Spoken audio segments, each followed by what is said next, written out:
Love ಆಗಿ ಇರೋವರೆಗೂ okay, ಅದೇ ಲವ್ ವಿಷ ಆದ್ರೆ ಏನ್ ಬೇಕಾದ್ರೂ ಆಗುತ್ತೆ. ಪ್ರೀತಿ, ಪ್ರೇಮ, ಪ್ರಣಯ, ರೊಮ್ಯಾನ್ಸ್ ಎಲ್ಲ ಆದ್ಮೇಲೆ ಅದೇ ಪ್ರೀತಿಯಿಂದ ಪ್ರಳಯನೂ ಆಗುತ್ತೆ. ಲಿವ್ ಇನ್ ಟುಗೆದರ್ ಇದ್ದ ಈ ಜೋಡಿಯ ಸರಸ ಸಲ್ಲಾಪ ವಿರಸ ಆಗಿದ್ದೇಕೆ ಅಂತ ನೋಡಿದ್ರೆ ಅಲ್ಲಿ ಇನ್ನೊಂದು ಹೊಸ ಕತೆ ಓಪನ್ ಆಗುತ್ತೆ. ಮೊನ್ನೆಯವರೆಗೂ ನಾನು ನೀನು ಜೋಡಿ, ಈ ಜೀವನ ಬುಲೆಟ್ ಗಾಡಿ ಅಂತ ಹೇಳ್ತಿದ್ದ ಅದೇ ಹೆಣ್ಣು ಆ ಹುಡುಗನಿಗೆ ಯಗ್ಗ ಮುಗ್ಗ ಹೊಡೆದಿದ್ದಾಳೆ. ಯಾಕೆ ಅಂತ ನೋಡಿದ್ರೆ ಓಪನ್ ಆಗೋದೇ ಒಂದು ಹನಿ ಟ್ರ್ಯಾಪ್ ಕತೆ.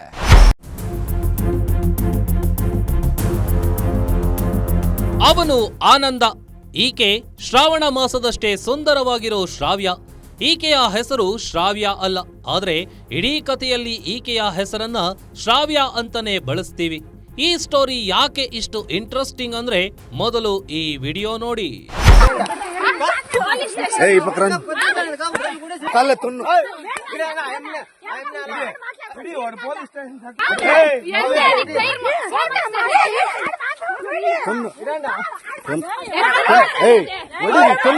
ಅಬ್ಬಬ್ಬಬ್ಬಬ್ಬಬ್ಬಬ್ಬಬ್ಬಬ್ಬಬ್ಬ, ಇಲ್ಲಿ ಹೊಡೆಸ್ಕೊಳ್ತಾ ಇರೋನ ಹೆಸರು ಆನಂದ.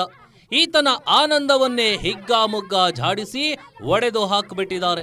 ಹೆಣ್ಣು ಮಕ್ಕಳ ಒಂದು ಗುಂಪೆ ಈತನಿಗೆ ಹಿಂಗ್ ಹೊಡಿತಾ ಇದೆ ಅಂದ್ರೆ ಇವನೇನೋ ತಪ್ಪು ಮಾಡಿದಾನೆ, ಏನೋ ಮಾಡಬಾರದು ಮಾಡಿದ್ದಾನೆ, ಅದಕ್ಕೆ ಹೆಣ್ಣು ಮಕ್ಕಳು ಹೊಡೆದಿದ್ದಾರೆ ಅಂತೀರೇನೋ.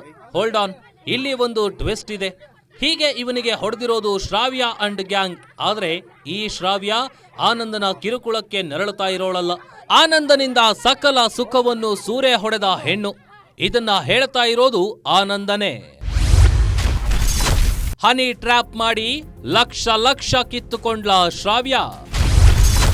ಲಕ್ಷ ಲಕ್ಷ ಕಿತ್ಕೊಂಡು ಕಪಾಳಕ್ಕೆ ಬಾರಿಸಿದ್ಲ ಸುಂದ್ರಿ. ನನಗೆ ಆ ಹುಡುಗಿ ಪರಿಚಯನೇ ಇರಲಿಲ್ಲ, ಆದ್ರೂ ಕೂಡ ನನಗೆ ಒಂದು ಸ್ಟಾರ್ಟಿಂಗು ಒಂದು 2 ತಿಂಗಳ ಕಾಲ ಒಂದು 10,000 ಕಾಲನ್ನು ಮಾಡಿದ್ದಾಳೆ. ಆ ಕಾಲ್ ಲಿಸ್ಟ್ ಎಲ್ಲ ಕೂಡ ನಾನು ಸರ್ಕಲ್ ಇನ್ಸ್ಪೆಕ್ಟರ್ ಸಾಹೇಬ್ರಿಗೆ ಅಧಿಕೃತ ದಾಖಲೆ ಮುಖಾಂತರ ನಾನು ಕೊಟ್ಟಿದ್ದೀನಿ. ನನಗೆ ಪರಿಚಯ ಆದಾಗ ನನ್ನ ಬ್ಲ್ಯಾಕ್ ಮೇಲ್ ಮಾಡ್ತಾ ಇದ್ರು. ನನ್ನನ್ನು ಮಾತಾಡಬೇಕು, ನನ್ನ ರಿಲೇಷನ್ ಇರಬೇಕು, ಇಲ್ಲ ಅಂದ್ರೆ ನಾನು ಸತ್ತೋಗ್ತೀನಿ ಅಂತ ಹೇಳ್ಬಿಟ್ಟು ಮೆಸೇಜ್ಲೆಲ್ಲ ಮಾಡಿದ್ದಾರೆ. ಮತ್ತೆ ನನಗೆ 60ಕ್ಕೂ ಹೆಚ್ಚು ಫೋಟೋಗಳನ್ನ ನನ್ನ ಫೋನ್ಗೆ ಮಾಡಿದ್ದಾಳೆ. ಆದ್ರೆ ನಾನು 4-5 ಸಾರಿ ತಿರಸ್ಕಾರ ಮಾಡಿದಾಗ ನಮ್ಮ ಗ್ರಾಮಕ್ಕೆ ಹುಡ್ಕೊಂಡು ಬಂದಿದ್ದಾಳೆ. ಮತ್ತೆ ನಾನು ಗಾಡಿ ಎಲ್ಲಿದ್ರೆ ಅಲ್ಲೆಲ್ಲ ಹುಡ್ಕೊಂಡು ಬಂದಿದ್ದಾಳೆ. ಮತ್ತೆ ನನ್ನನ್ನು ಬಲಾತ್ಕಾರ ಮಾಡಿದ್ದಾಳೆ. ಅದಕ್ಕೋಸ್ಕರ ನಾನು ಕೂಡ ಅವಳನ್ನು ನಂಬಿಸಿ ಮತ್ತೆ ನಾನು ಕೂಡ ಚಿಕ್ಕಬಳ್ಳಾಪುರ, ಬೆಂಗಳೂರು, ಆಂಧ್ರ ಪ್ರದೇಶ, ಲೇಪಾಕ್ಷಿ, ಕೋಲಾರ, ಮುಲ್ಬಾಗಲು ಈ ಕಡೆ ಎಲ್ಲಾನು ಕರ್ಕೊಂಡು ಹೋಗಿದ್ದಾಳೆ. ಆದ್ರೆ ಅವಾಗ ನಾವಿಬ್ರು ಇರ್ತಕ್ಕಂತಹ ಒಂದು ಕ್ಲೋಸ್ ಆಗಿರ್ತಕ್ಕಂತಹ ವಿಡಿಯೋಗಳನ್ನ ರೆಕಾರ್ಡ್ ಮಾಡಿಬಿಟ್ಟು ನನ್ನನ್ನು ಬ್ಲ್ಯಾಕ್ ಮೇಲ್ ಮಾಡಿ ನನ್ನ ಹತ್ರ DD ಮುಖಾಂತರ ಮತ್ತು ಫೋನ್ ಪೇ ಮುಖಾಂತರ ಒಂದು 12 ಲಕ್ಷ ರೂಪಾಯಿ ಹಣವನ್ನು ತೆಗೆದುಕೊಂಡಿರ್ತಾಳೆ. ಮತ್ತೆ ಅದನ್ನೇ ಮತ್ತೆ ರಿಪೀಟ್ ನನಗೆ ಬ್ಲ್ಯಾಕ್ ಮೇಲ್ ಮಾಡಿಬಿಟ್ಟು ಮತ್ತೆ 8 ಲಕ್ಷ ದುಡ್ಡನ್ನು ತಗೊಂಡಿದ್ದಾಳೆ. ಮತ್ತೆ ಡಿಸೆಂಬರ್ 4ನೇ ತಾರೀಕು ಹುಡುಗಿ ಚಿಕ್ಕಬಳ್ಳಾಪುರಕ್ಕೆ ಹೋಗಿ ಬರುವಾಗ ನೈಟು ನನ್ನ ಕಾರಲ್ಲಿ 3,90,000 ರೂಪಾಯಿ ಎತ್ಕೊಂಡು ಹೋಗಿರ್ತಾರೆ. ಅದನ್ನು ಕೊಡು ಅಂದಿದ್ದಕ್ಕೆ ಸುಖಾಸನ್ನ ನನ್ನ ಮೇಲೆ ಗಲಾಟೆ ಮಾಡಿಬಿಟ್ಟು ನನ್ನ ಮೇಲೆ ಟೌನ್ ಸ್ಟೇಷನಲ್ಲಿ ಒಂದು ದೂರು ಕೊಟ್ಟಿರ್ತಾರೆ. ಆ ದೂರಿನ ವಿಚಾರ ಅವ್ರದ್ದು ಒಂದು FIR ಆಗಿರುತ್ತೆ, ನಂದು ಒಂದು FIR ಆಗಿರುತ್ತೆ. ಆ ಪಾಡಿಗೆ ನಾವು ಇರ್ತೀವಿ. ಸ್ವಲ್ಪ ಸುದೀರ್ಘ ಅನಿಸೋ ಕಥೆ ಇದು. ದಿನಕ್ಕೆ 100, ತಿಂಗಳಿಗೆ 1000 ಕಾಲ್. ಮಧ್ಯರಾತ್ರಿಯಲ್ಲೂ ಫೋನ್ ಟಾಕ್, ಟಿಕ್ ಟಿಕ್.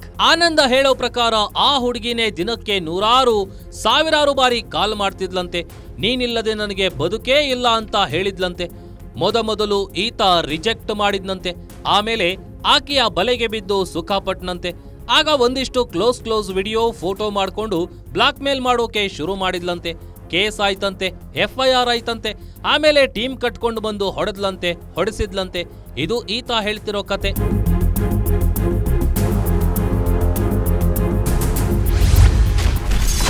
ಸೈಟಿನ ಕಥೆ, ಪ್ರಣಯ ಕಥೆ, ಪ್ರಳಯದ ವ್ಯಥೆ. ಆನಂದನೇನು ಶ್ರೀರಾಮಚಂದ್ರ ಅಲ್ಲ. ಹೆಂಡತಿ ಮಕ್ಕಳಿದ್ರು ಶ್ರಾವ್ಯಗಾಗಿ ಬೇಲಿ ಹಾರಿದ್ದ. ಊರ್ ತುಂಬ ಅವರಿಬ್ಬರ ಫೋಟೋ ಹಂಚಿದ್ದು ಯಾರು? ವಾಸ್ತವ ಏನು ಅಂತ ನೋಡೋಕ್ ಹೋದ್ರೆ ಇಬ್ರು ಒಂದೇ ತಾಲೂಕಿನವರು. ಆನಂದ ಚಿಂತಾಮಣಿ ತಾಲೂಕಿನ ನಲ್ಲಗುಟ್ಟಹಳ್ಳಿ ಅನ್ನೋ ಗ್ರಾಮದವನಾದ್ರೆ ಈ ಶ್ರಾವ್ಯ ಕಟಮಾಚನಹಳ್ಳಿಯ ಹುಡುಗಿ. ಶುರುವಾಗಿರೋದು ಸೈಟಿನ ಕಥೆಯಿಂದ. ಆಮೇಲೆ ಇವರಿಬ್ಬರಿಗೂ ಲವ್ ಆಗಿದೆ. ಲವ್ ಜಾಸ್ತಿ ಆಗಿದೆ.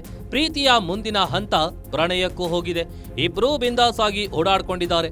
ಹಾಗಂತ ಆನಂದನೇನು ಕ್ಲೀನ್ ಕೃಷ್ಣಪ್ಪ ಅಲ್ಲ. ಈತನಿಗೆ ಮದುವೆಯೂ ಆಗಿದೆ. ಇಬ್ಬರು ಸ್ಕೂಲಿಗೆ ಹೋಗೋ ಮಕ್ಕಳಿದ್ದಾರೆ. ಆದ್ರೆ ಯಾರೋ ಒಬ್ಳು ಮೆಸೇಜ್ ಮಾಡಿ, ಕಾಲ್ ಮಾಡಿ, ಫೋಟೋಗಳನ್ನ ಮೆಸೇಜ್ ಮಾಡಿದ ಕೂಡಲೇ ಬೇಲಿ ಹಾರ್ಬಿಟ್ಟಿದ್ದಾನೆ ಆನಂದ. ಬೇಲಿ ಹಾರಿದ ಆನಂದ ಜೇನುಗೂಡಿಗೆ ಕೈ ಹಾಕಿದಾನೆ. ಜೇನು ತುಪ್ಪವನ್ನ ಮೈ ಮೇಲೆಲ್ಲ ಸುರ್ಕೊಂಡಿದ್ದಾನೆ. ಆದ್ರೆ ಈತ ಹೇಳೋದಷ್ಟೇ ಸತ್ಯನಾ? ನೋವೇ. ಈಕೆಯ ಮಾತನ್ನು ಕೇಳಿ. ಅಷ್ಟೊಂದು ಫೋನ್ ಮಾಡಿದ್ಯಲ್ಲ ತಾಯಿ, ಅಷ್ಟೊಂದು ಮಾತನಾಡೋ ಅವಶ್ಯಕತೆ ಏನಿತ್ತು ಅಂತ ಕೇಳಿದ್ರೆ, ಅದೇ ಸರ್, ಸೈಟ್ದು ಮತ್ತು ಲೋನ್ ವಿಚಾರ, ನನಗೆ ಸೈಟ್ ಲೋನ್ ಸ್ಯಾಂಕ್ಷನ್ ಆಯಿತು ಸರ್. ಸ್ಯಾಂಕ್ಷನ್ ಆದಮೇಲೆ ಥ್ಯಾಂಕ್ಸ್ ಹೇಳೋಕ್ಕೆ ಕಾಲ್ ಮಾಡ್ತಾಯಿದ್ವಿ. ಮತ್ತು ಫ್ರೀ ಸೈಟ್ ಹಾಕ್ಕೊಡ್ತೀನಿ ಅಂತ ಹೇಳ್ತಾಯಿದ್ರು. ಆ ಡಾಕ್ಯುಮೆಂಟ್ಸ್ ಎಲ್ಲ ಕೊಡೋದಕ್ಕೆ ಮತ್ತು ಹಿಂಗೆ DC ಆಫೀಸ್ ಹತ್ರ ಹೋಗಬೇಕು ಅದು ಇದು ಅಂತ ಹೇಳ್ತಾಯಿದ್ರು. ಅದನ್ನು ತಿಳ್ಕೊಳೋ ಮುಖಾಂತರ ನಾನು ಕಾಲ್ ಮಾಡ್ತಾಯಿದ್ದೆ ಸರ್, ಅಷ್ಟೇ ಸರ್. ಇಲ್ಲ ಸರ್, ಅಷ್ಟೊತ್ತೇನು ಮಾತಾಡಿಲ್ಲ ಸರ್. ಇನ್ ಕೇಸ್ ನಾನು ಅವಾಗ ನನಗೆ ಮದುವೆ ಆಗಿಲ್ಲ, ಅವ್ರಿಗೆ ಮದುವೆ ಆಗಿತ್ತು. ಇದೆಲ್ಲ ತಪ್ಪಮ್ಮ, ನೀನು ಮಾತಾಡ್ಬಾರ್ದಮ್ಮ ಅಂತೇಳಿ ಅವರಾದ್ರೂ ನಿಲ್ಲಿಸ್ಬೋದಾಗಿತ್ತು. ಇವಾಗ ನಾನು ಇನ್ ಕೇಸ್ ಮಾತಾಡ್ತಾ ಇದ್ದೀನಿ ಅಂತಲೇ ಅಂದ್ಕೊಳ್ಳಿ. ಅವ್ರು ಇವಾಗ ಮಾತಾಡಿಲ್ಲ. ಇವಾಗ ನಾನು ಮಾತ್ರನೇ ಮಾತಾಡಿದ್ದೀನಿ, ಅವರು ಮಾತಾಡಿದಾರಲ್ವ ಸರ್. ಅವ್ರಿಗೆ ಮದುವೆ ಆಗಿದೆ, ಅವರೇ ಹೇಳ್ಬೋದಾಗಿತ್ತಲ್ವ, ನೀನು ಮಾತಾಡಬಾರ್ದಮ್ಮ ಹಿಂಗೆಲ್ಲ ನನ್ನ ಜೊತೆ ಅಂತ. ಅಷ್ಟು ಬೇರೆ ಏನೂ ಮಾತಾಡಿಲ್ಲ ಸರ್. ಸೈಟ್ದು ಲೋನ್ ವಿಚಾರನೇ ಸರ್ ನಾವು ಮಾತಾಡಿರೋದು. ಹೌದ್ರಿ. ಆದ್ರೆ ಅರ್ಧರಾತ್ರಿಯಲ್ಲಿ ಫೋನ್ ಮಾಡಿ ಸೈಟಿನ ಬಗ್ಗೆ ಮಾತಾಡ್ತಾರ? ಮಧ್ಯರಾತ್ರಿ 12 ಗಂಟೆ, 1 ಗಂಟೆ, ಮುಂಜಾನೆ 3 ಗಂಟೆಗೆಲ್ಲ ಫೋನ್ ಮಾಡಿ ಸೈಟ್ ಬಗ್ಗೆ ಮಾತಾಡ್ತಾರ? ಡೌಟ್ ಬರುತ್ತೆ ಅಲ್ವಾ? ಎಲ್ಲ ಬಿಡಿ, ಹಿಂಗೆಲ್ಲ ಕುಚು ಇದ್ದ ಜೋಡಿ ಹೊಡೆದಾಡ್ಕೊಂಡಿದ್ಯಾಕೆ? ಅಲ್ಲಿ ಓಪನ್ ಆಗುತ್ತೆ ಇನ್ನೊಂದು ಕಥೆ. ಲಿವ್ ಇನ್ ರಿಲೇಶನ್ಶಿಪ್ ಇಲ್ಲ ಇಲ್ಲ ಇಲ್ಲ. ಸುಂದರಿ ಶ್ರಾವ್ಯಾಳ ಡಬಲ್ ಖಡಕ್ ಮಾತು. ಮದುವೆಯಾಗಿರೋ ಶ್ರಾವ್ಯಾಗೆ ಸಂಸಾರದ ಚಿಂತೆ. ನನ್ನ ಹೆಸರು ಆನಂದ್ ನಲಗುಟ್ಟಲ್ಲಿ ಅಂತ. 7ನೇ ತಾರೀಕು ನಾನು ನಮ್ಮ ನಲಗುಟ್ಟಲ್ಲಿ ಗ್ರಾಮದ ರೇಷ್ಮೆ ತೋಟದಲ್ಲಿದ್ದಾಗ, ನನ್ನ ಕೆಲಸವನ್ನು ಮಾಡ್ಕೊತಾ ಇದ್ದಾಗ, ಏಕಾಏಕಿ ಒಂದು 30ರಿಂದ 40 ಜನ ಒಂದು ಟಾಟಾ ಟೆಂಪೋ, ಮಿನಿ ಟೆಂಪೋ ಮತ್ತು ಬ್ರೀಜಾ ಕಾರು ಮತ್ತು ವೆಹಿಕಲಲ್ಲಿ ಬಂದು ನನ್ನ ಮೇಲೆ ಹೆಂಗಸರನ್ನ ಕಳಿಸಿ ನನ್ನ ಮೇಲೆ ಹಲ್ಲೆ ಮಾಡಿರ್ತಾರೆ. ಈ ವಿಚಾರ ಏನಂದರೆ, ಇದೇ ಚಿಂತಾಮಣಿ ತಾಲೂಕು ಈ ಮಾಲಪ್ಪಲ್ಲಿ ಬಾಡಿಗೆ ಮನೆಯಲ್ಲಿ ವಾಸವಾಗಿದ್ದರು. ಶ್ರಾವಣಿ ಅಂತ ಹೇಳ್ಬಿಟ್ಟು ಮೆಡಿಕಲಲ್ಲಿ ಕೆಲಸ ಮಾಡ್ತಾಯಿದ್ರು. ನನಗೆ ಆ ಹುಡುಗಿ ಪರಿಚಯನೇ ಇರಲಿಲ್ಲ. ಆದರೂ ಕೂಡ ನನಗೆ ಸ್ಟಾರ್ಟಿಂಗು 2 ತಿಂಗಳ ಕಾಲ ಒಂದು 10,000 ಕಾಲನ್ನು ಮಾಡಿದ್ದಾಳೆ. ಆ ಕಾಲ್ ಲಿಸ್ಟ್ ಎಲ್ಲ ಕೂಡ ನಾನು ರೂರಲ್ ಸರ್ಕಲ್ ಇನ್ಸ್ಪೆಕ್ಟರ್ ಸಾಹೇಬ್ರಿಗೆ ಅಧಿಕೃತ ದಾಖಲೆ ಮುಖಾಂತರ ನಾನು ಕೊಟ್ಟಿದ್ದೀನಿ. ನನಗೆ ಪರಿಚಯ ಆದಾಗ ನನ್ನನ್ನು ಬ್ಲ್ಯಾಕ್ ಮೇಲ್ ಮಾಡ್ತಾ ಇದ್ರು. ನನ್ನನ್ನು ಮಾತಾಡಬೇಕು, ನನ್ನ ರಿಲೇಷನ್ ಇರಬೇಕು, ಇಲ್ಲ ಅಂದರೆ ನಾನು ಸತ್ತೋಗ್ತೀನಿ ಅಂತ ಹೇಳ್ಬಿಟ್ಟು ಮೆಸೇಜ್ಗಳೆಲ್ಲ ಮಾಡಿದ್ದಾರೆ. ಮತ್ತು ನನಗೆ 60ಕ್ಕೂ ಹೆಚ್ಚು ಫೋಟೋಗಳನ್ನು ನನ್ನ ಫೋನ್ಗೆ ಮಾಡಿದ್ದಾಳೆ. ಆದರೆ ನಾನು 4-5 ಸಾರಿ ತಿರಸ್ಕಾರ ಮಾಡಿದಾಗ ನಮ್ಮ ಗ್ರಾಮಕ್ಕೆ ಹುಡ್ಕೊಂಡು ಬಂದಿದ್ದಾಳೆ. ಮತ್ತು ನಾನು ಗಾಡಿ ಎಲ್ಲಿದ್ದರೆ ಅಲ್ಲೆಲ್ಲ ಹುಡ್ಕೊಂಡು ಬಂದಿದ್ದಾಳೆ. ಆದ್ರೆ ಆನಂದ ಹೇಳೋದೇ ಬೇರೆ. ಫೋಟೋ ಹಾಕಿದ್ದು ನಾನಲ್ಲ, ಅವಳೇ ಇರಬಹುದು ಅಂತಾರೆ. ಅದಕ್ಕೆ ತಕ್ಕಂತೆ ಇವರ ಹತ್ತಿರ ಹಣ ಕೊಟ್ಟ ದಾಖಲೆ ಇದೆ. ಫೋನ್ ಕಾಲ್ ರೆಕಾರ್ಡಿಂಗ್ ಲಿಸ್ಟೇ ಇದೆ. ಆ ಕಾಲ್ ರೆಕಾರ್ಡ್ ಲಿಸ್ಟ್ ನಲ್ಲಿ ಹತ್ರ ಇಬ್ಬರು 1 ಲಕ್ಷ ಸಲ ಪರಸ್ಪರ ಕಾಲ್ ಮಾಡ್ಕೊಂಡಿದ್ದಾರೆ. ಬ್ಲಾಕ್ ಮೇಲ್ ಮಾಡಿದ್ದು ಯಾರು? ಅವಳ? ಲಕ್ಷ ಕಿತ್ಕೊಂಡಿದ್ದು ಯಾರು? ಕೈ ಕೊಟ್ಟಿದ್ದು ಯಾರು? ನಾವು ಹೇಳೋದೇನೆಂದರೆ, ಸಾಕ್ಷಿ ನನ್ನ ಮೊಬೈಲ್ ಏನಿದೆ, ನನ್ನ ಮೊಬೈಲೇ ನನಗೆ ಸಾಕ್ಷಿ ಇದ್ದಿದ್ದು. ಆ ಮೊಬೈಲ್ ಇರ್ತಕ್ಕಂತಹ ಏನು ಮದುವೆ ಆಗದೆ ಇರ್ತಕ್ಕಂಥ 1 ಲಕ್ಷ ಮೊಬೈಲ್ ಕಾಲನ್ನು ನನಗೆ ಯಾವಾಗ ರಾತ್ರಿ 10 ಗಂಟೆ ಮೇಲೆ ಮಾರ್ನಿಂಗು 6 ಗಂಟೆಯಿಂದ 9 ಗಂಟೆಗೆ, ಮಧ್ಯಾಹ್ನ 3:15ರಿಂದ 6 ಗಂಟೆಗೆ ನಾನು ಕಾಲ್ ಮಾಡಿರೋದು. ಆ ಮೊಬೈಲಲ್ಲಿ ನನಗೊಂದು 200-250ಕ್ಕೂ ಹೆಚ್ಚು ಮೆಸೇಜ್ಗಳು. ಇವತ್ತು ನಿಮ್ಗೆ ಏನು ಹೇಳ್ತಾ ಇದ್ದಾರೆ, ಸಾವಿಗೀಡೆ ಗಾಡ್ತೀನಿ ಅಂತ ಹೇಳ್ಬಿಟ್ಟು ಅದರಲ್ಲಿದ್ದಾವೆ. ಏನಂತ, ನಾನು ಸತ್ತೋಗ್ತೀನಿ, ನನ್ನ ಜೊತೆಯಲ್ಲಿ ಏನಾದ್ರು ಇಲ್ಲದೇ ಇದ್ದಾರೆ ಅಂತ ಹೇಳ್ಬಿಟ್ಟು. ಅದರಲ್ಲಿ ವಿಡಿಯೋ ರೆಕಾರ್ಡ್ ಆಗಿರ್ತಕ್ಕಂತಹ ವಿಡಿಯೋಗಳಿದ್ದಾವೆ. ನಾವಿಬ್ಬರು ವಿಡಿಯೋಗಳಿದ್ದಾವೆ. ಅವ್ರ ಮೊಬೈಲ್ಗಂತಾನೆ ನಮ್ಮೂರ ಹತ್ರ ಅಟ್ಯಾಕ್ ಮಾಡಿರೋದು. ಯಾವುದೇ ತರಹ ಲಿವಿಂಗ್ ರಿಲೇಷನ್ಶಿಪ್ಪಲ್ಲಿ ನಾವಿಲ್ಲ. ಈಗಿರೋ ಜನ್ರೇಷನಲ್ಲಿ ಲಿವಿಂಗ್ ರಿಲೇಷನ್ಶಿಪ್ ಇರಬೇಕಂದ್ರೆ ಒಂದು ಪ್ರಾಪರ್ ಬಾಂಡ್ ಆದರೂ ಇರಬೇಕು, ಇಲ್ಲ ಒಂದು ರೂಮ್ ಆದರೂ ಇರಬೇಕು. ಯಾವುದೇ ತರಹ ನಾವು ಬಾಂಡ್ ಪೇಪರ್ ಹಾಕ್ಕೊಂಡಿಲ್ಲ, ಯಾವುದೇ ತರಹ ರೂಮ್ಗೆ ಹೋಗಿಲ್ಲ, ಯಾವುದೇ ತರಹ ಎಲ್ಲಿ ರೂಮ್ ಬುಕ್ ಮಾಡಿರೋದಾಗಲಿ ರೂಮ್ಗೆ ಹೋಗಿರೋದಾಗಲಿ ಯಾವುದೇ ತರಹ ನಾವು ಹೋಗೇ ಇಲ್ಲ. ಇದೆಲ್ಲ ಸುಳ್ಳು ಆರೋಪ ಮಾಡ್ತಾಯಿದ್ದಾರೆ, ಬೇಕು ಅಂತಲೇ ಮಾಡ್ತಾಯಿದ್ದಾರೆ. ಇನ್ನೊಂದು ಪಾಯಿಂಟ್ ಸರ್, 22 lakhs ನಾನು ತಗೊಂಡಿದ್ದೀನಿ ಅಂತ ಹೇಳ್ತಾ ಇದ್ದಾರೆ. ಇದು ಸುಳ್ಳು ಸರ್, ನಾವು ಯಾವುದೇ ತರಹ ತಗೊಂಡೇ ಇಲ್ಲ. ಅವ್ರ ಹತ್ರ ಒಂದು ಎವಿಡೆನ್ಸ್ ಇಲ್ಲ ನಮ್ಗೆ ಕೊಟ್ಟಿರೋ ಅಂಥ 22 lakhs ಕೊಟ್ಟಿದ್ದಾರೆ ಅಂತ ಎವಿಡೆನ್ಸೇ ಇಲ್ಲ. ಇನ್ ಕೇಸ್ ಎವಿಡೆನ್ಸ್ ಇತ್ತು ಅಂದರೆ ನಿಮ್ಮ ಮುಖಾಂತರನೇ ನಾನು ಕಾಸು ಕೊಡ್ತೀನಿ ಸರ್, ಇದಂತೂ ಪಕ್ಕ ಹೇಳ್ತಾ ಇದ್ದೀನಿ ಸರ್. ಇನ್ನೊಂದು ಲಿವಿಂಗ್ ಟುಗೆದರ್ ಅಂತ ಹೇಳ್ತಾರೆ, ಅವ್ರಿಗೆ ಆಲ್ರೆಡಿ ಮದುವೆ ಆಗಿ 2 ಮಕ್ಕಳಿದ್ದಾರೆ ಸರ್. ಇಂಥ ಸುಳ್ಳು ಆರೋಪ ನಮ್ಮ ಮೇಲೆ ಮಾಡಬಾರ್ದು. ಯಾಕಂದರೆ ಇವಾಗ ನನ್ನ ಮ್ಯಾರೇಜ್ ಆಗಿದೆ, ಲಿವಿಂಗ್ ಟುಗೆದರ್ ಇರೋಕ್ಕೆ ಚಾನ್ಸೇ ಇಲ್ಲ ಸರ್. ಇನ್ ಕೇಸ್ ಏನಾದರೂ ಇತ್ತು ಅಂದರೆ ಅವ್ರ ಹತ್ರ ಒಂದು ಪ್ರೂಫ್ ಎತ್ಕೊಂಡು ಬರಲಿ ಸರ್, ಡೈರೆಕ್ಟ್ ನಿಮಗೆ ಹೇಳ್ತೀನಿ ಸರ್. ಹಿಂಗಿತ್ತು ಅಂದರೆ ಅವಾಗ ನಿಮ್ಮ ಎಡಗಾಲ ಚೊಪ್ಲಿಯಲ್ಲೇ ಹೊಡೀರಿ ಸರ್, ನಾನು ನೋಡ್ಸ್ಕೊತೀನಿ ಸರ್. ನಾನು ಯಾವುದೇ ತರಹ ಲಿವಿಂಗ್ ಟುಗೆದರ್ ಅಲ್ಲಿ ಇಲ್ಲ, ಇದಂತೂ ಕ್ಲಿಯರಾಗಿ ಹೇಳ್ತಾ ಇದ್ದೀನಿ ಸರ್. ನನಗೆ ಇವಾಗ ಮದುವೆ ಆಗಿ 3 months ಆಗ್ತಾಯಿದೆ ಸರ್. ನಾನು ಇಲ್ಲ ಅಂದರೆ ಇಲ್ಲ ಅಂತ ಕ್ಲಿಯರ್ ಕಟ್ಟಾಗಿ ಹೇಳ್ತಾ ಇದ್ದೀನಿ. ನಾನು ಹೇಳ್ತಿರೋದು ಸುಳ್ಳಾಗಿದ್ರೆ ನೀವೇ ಚಪ್ಪಲಿ ತಗೊಂಡು ಹೊಡೆಸ್ಕೊಳ್ತೀನಿ ಅಂತಾರೆ ಶ್ರಾವ್ಯ. ಆಕೆಗೂ ಈಗ ಮದುವೆಯಾಗಿದೆ. ಶಶಾಂಕ್ ಅನ್ನೋರ ಜೊತೆ ಮದುವೆಯಾಗಿ 3 ತಿಂಗಳಾಗಿದೆ.